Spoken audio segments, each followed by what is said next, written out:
Hey guys, in today's episode, we listen to some voicemails from our league mates, and then we take a look at the playoff picture going into Week 14. Welcome to the Coach and Commish podcast. No, not Adam Gase, and definitely not Roger Goodell. It's Chris and Sean breaking down fantasy football for the everyday man.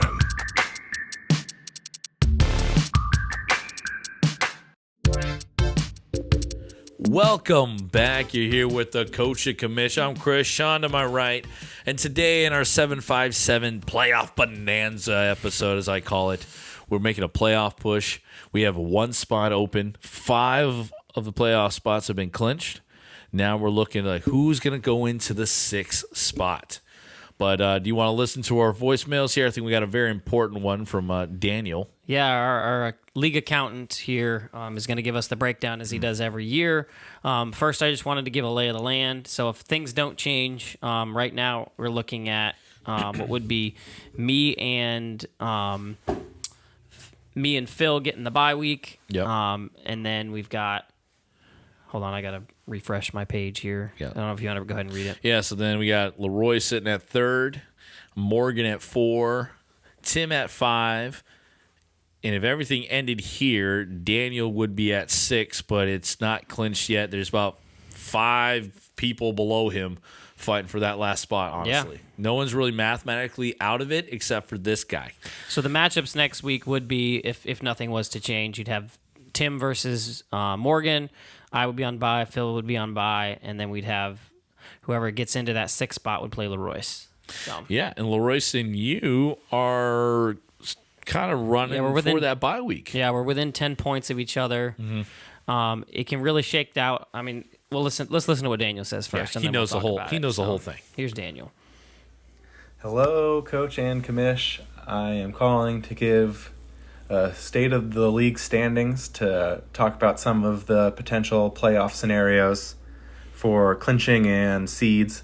So currently I am sitting pretty at the number 6 seed with 12 wins, with Andy at 11 and David, Matt, and Mike all at 10 wins.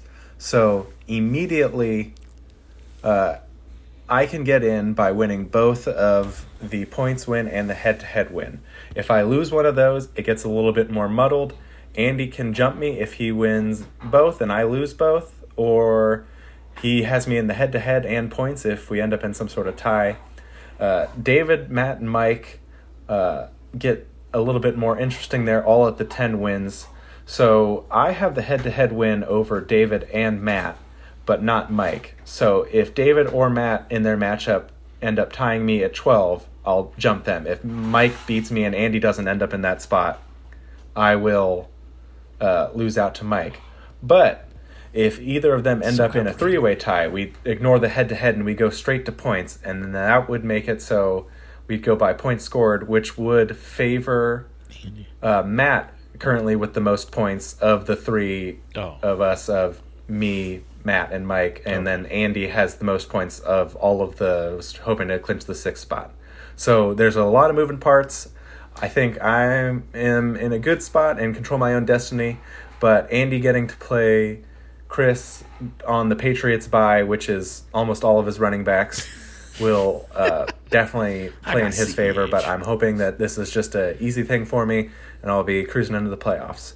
For the number 2 seed to get the bye, it looks like it's between Sean and Leroyce, each sitting at 17 wins. If Sean can win, he'll have a better chance because Leroyce and he played earlier this season, and Sean has the head-to-head win.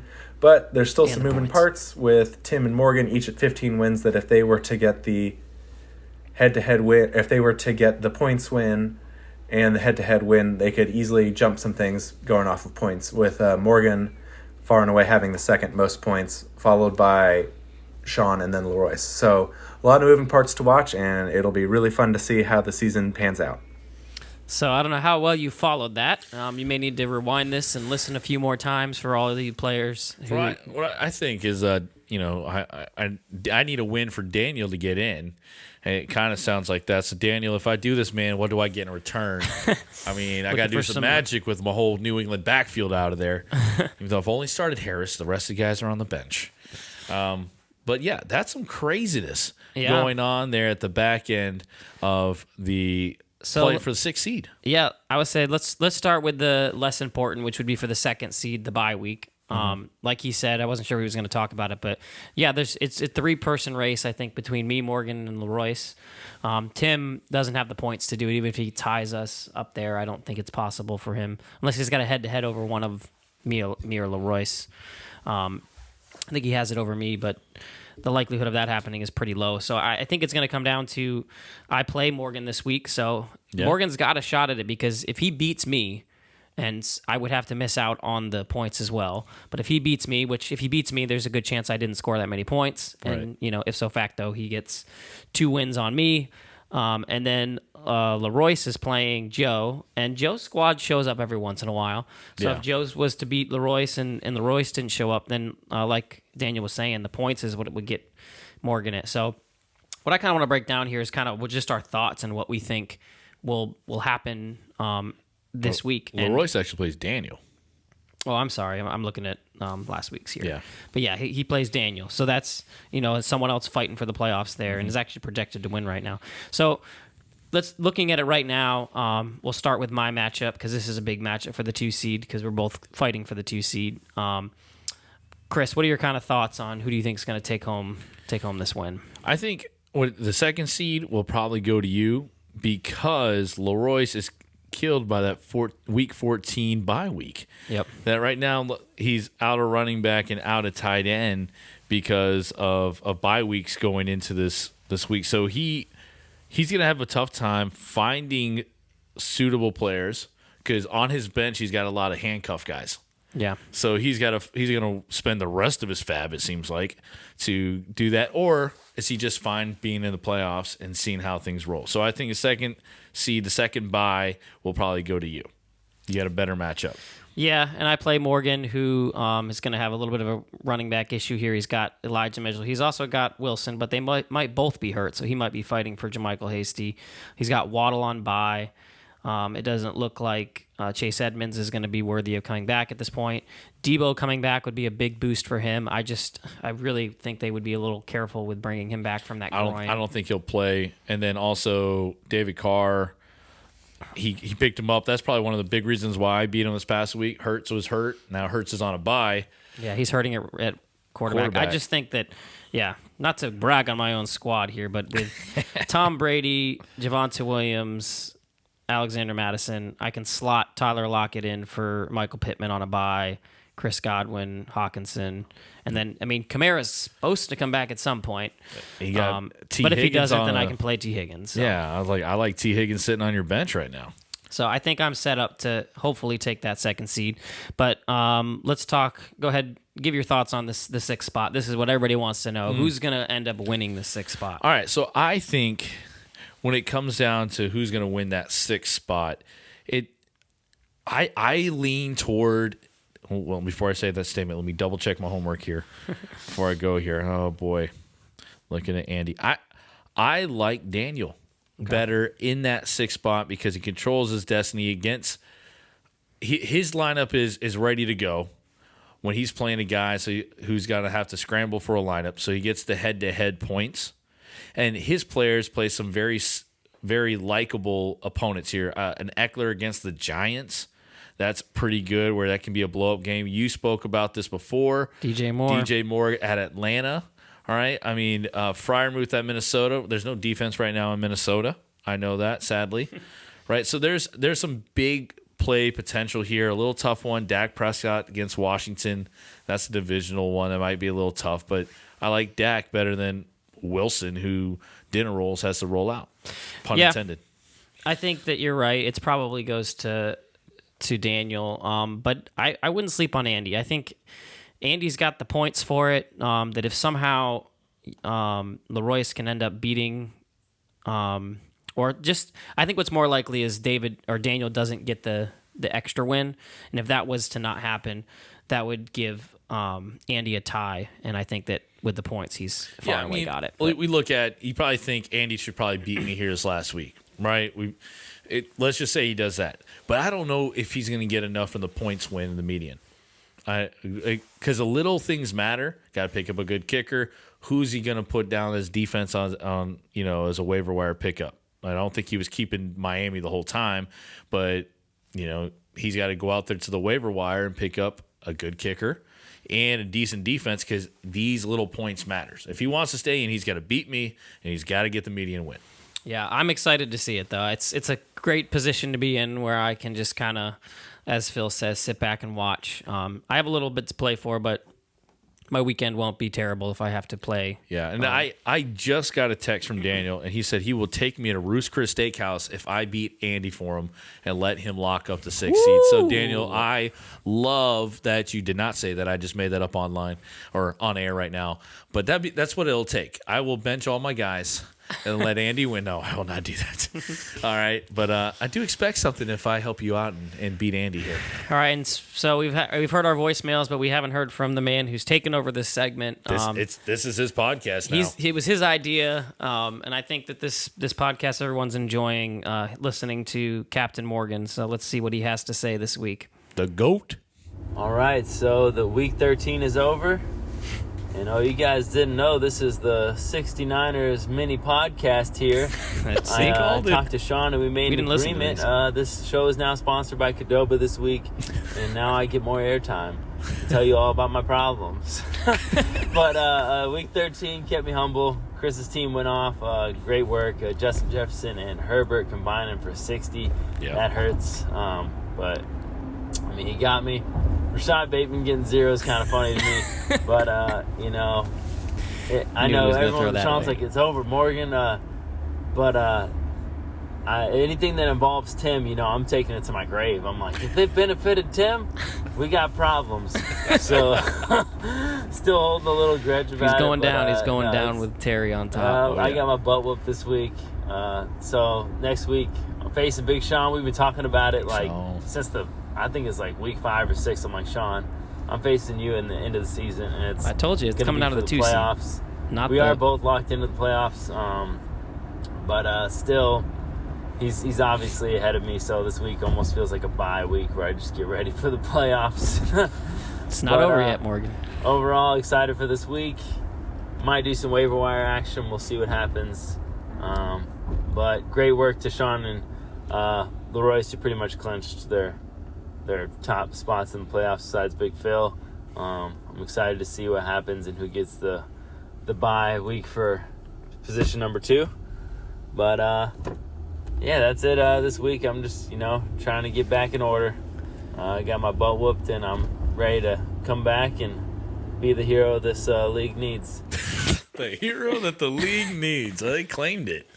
Yeah, so we had a poll that Tim put up here in our league chat. As to who we rooting for when the playoffs start, and right now it's a tie between Leroyce and whoever squeaks in the 6th spot, and then Morgan coming in a close second. I voted for Morgan. I've loved Morgan's run here. The man he's been through some stuff, losing Henry. He keeps trading for players who get hurt. Yeah, he's just continued to fight. And yeah, I would love to see Morgan win it all. And like you heard earlier in the podcast, Morgan, don't give up. This is you got a chance at this bye week just as much as everybody else. Yeah, don't count yourself out there, big captain. I don't know what to call you. I'm trying to use the word big. It just felt so weird. Big Morgan. Only Morgan could say the word big. He called you Big Sean like you're a rapper or something. Well, it is a rapper. Yeah. All right, so those were the voicemails we have today. That's all we have for you on the show. And, continue to fight. I'm really excited for this weekend. This is almost one of the most exciting, even more than like the championship, just because the whole league is involved. Especially, we continue to always have so much parity, and it's only, I think, 2 guys that are not even looking at this week, you being one of them. Or 3, I guess. Yeah, but then if I win, it matters if I win. Yep. Because it hurts someone else. Yeah, going into the 6th spot. And he doesn't want to have to buy my ring this year. Yeah, I really don't want to. He wants to try to get out of that last place. So before it was a punishment, Who bought the ring? This guy. So I already bought too many rings, for other people. So yeah, let's. We might have some special guest voicemails. We have one or two might be coming in here later. So listen. Yep. As we sign off, but we love when you guys send these in. Keep them coming. Yep. All right. Until the playoffs. Deuces. Thanks for listening to the Coach and Commish podcast. Don't forget to check us out on Twitter and Instagram at Coach and Commish. And join our Facebook group called Fantasy Football Advice with the Coach and Commish for direct access to weekly waiver wire and start-sit advice.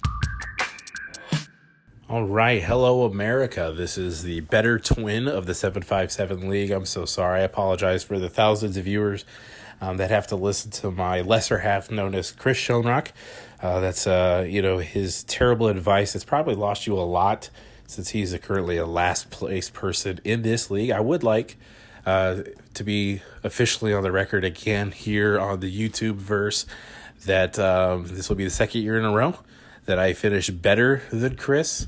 So it's been happening since we've ever played fantasy football. Chris, he's just never as good as I am. And, I joined this league, and the majority of my time in this league, I have shown that I am the better twin. I'm going to miss the playoffs. It was fun. I at least got to beat David. I don't think I have enough points unless I get like a miraculous scoring out of Mahomes and those guys next week. Even if I get the tiebreaker with points, I don't think I'll get in. We'll see. The other Kalana may show that I have the ability to get into the playoffs. But as long as I'm better than Chris, I did beat David. So I can say I beat last year's champ, which was a close one, man. I was like, oh, please, Josh Allen, I don't care if you beat the Patriots, but don't throw Diggs at, the game-winning touchdown pass. Throw it to Knox. Throw it to somebody else, Emmanuel, whoever. But don't throw it to Diggs. And sure enough, they lost, and Diggs did not get a touchdown, so I was happy. Hopefully, I can beat Phil next week. We're coming up this week in our matchup, but obviously his team is amazing. But who knows? Now, when it comes to who I would root for, it was a poll in our league chat today. I'm going to root for Leroy's. I just feel like Leroy's is the people's champ. I feel like America loves Leroy's. This is their team. So I'll join that fan club if I had to root for somebody in the playoffs. But of course, if I somehow squeak in, maybe there's some major rule violations that the commissioners will find out and throw everybody else off, and I can get to the playoffs. Then, of course, I'll root for myself. But hey, guys, great job on the podcast. Chris and Tim, thanks for the drama of your trade. That was hilarious. But I would like to go down the record books as the first owner to initiate a 3-team trade for the all-valuable kickers in fantasy football world. We did it. We took care of that right at the midnight hour, or right before midnight of the trade deadline, so we made history there. So this is Mike Schoenrock, the Better Twin Fantasy Football, signing out. Thank you. Shout out to our fans in Uzbekistan that support me. Much love. Take care. Bye. Hey, what's up, Coach and Commish? This is Andy, and just wanted to call and say thank you, especially to Chris for giving my team 100% chance to make the playoffs. Now I am on the outside looking in. Looks like I'll probably miss the playoffs, so whatever that juju is, you have it worked. So if you could go ahead and predict our guy Daniel to make the playoffs, that'd be nice. Have a good one.